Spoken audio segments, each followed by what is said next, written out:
Өз ixtiyorыңызбен шығарып бере аласыз ба залға?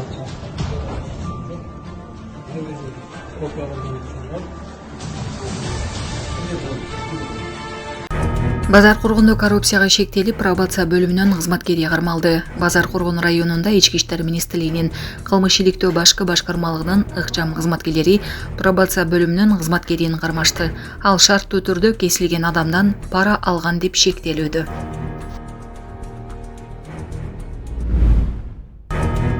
Таласта кутуруп жаткан айдоочулар колго түштү.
Таласта кутуруп жаткан айдоочулар колго түштү. Mercedes-Benz BMW унааларынын айдоочулары Манас Ордого кетчү жолдо ийин баштык жасап, башкаларга кооптуулук жараткан. Алар жол милициясына баш ийбей качып кетишкен. Видеодон Mercedes-Benz айдоочусу акыры кармалганын көрүүгө болот. 2 унаа тең айып короого киргизилип, BMW айдоочусуна 15 000 сом, Mercedes-Benz машинасынын ээсине 30 500 сом айып салынды. Урматтуу мекендештер, өзүңүздөргө белгилүү болгондой, Маска шаарында рейдтер, массалык кармоолор күч алууда. Андыктан документи жок жүрүүдөн абайлаңыз. Эң башкысы официалдуу адамдарга кайрылыңыздар. Таза регистрация мыйзамдуу түрдө даярдайбыз. Мөөнөт өтүп кетсе, базадан чыгып кетсе, Сахаровага карточка, ДМС, ИНН, СНИЛС, ОМС, медкарта, трудовой договор, кара тизмеден текшерүү, иш кагаздарда кандай көйгөй болбосун, кайрылыңыздар.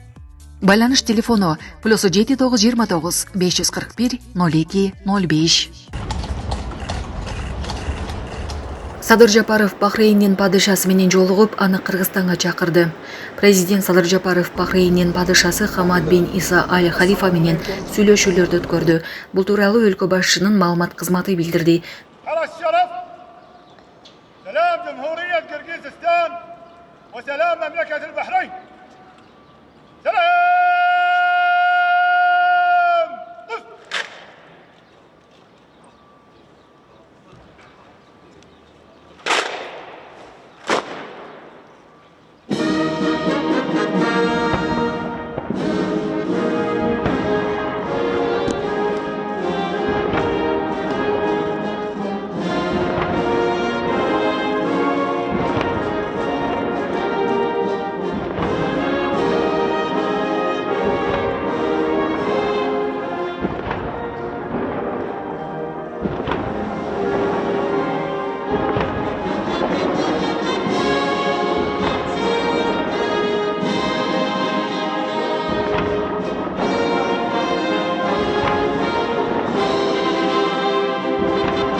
Күбөлөрдүн айтымында Toyota Prius менен скутер кагышкан. Кырсыктан кийин айдоочулар жаңжалашып кетишкен. Андан соң унаанын айдоочусу менен жүргүнчүсү скутерчинин машинага отуруусун талап кылышкан. Бирок ал макул болбой каршылык көрсөткөн.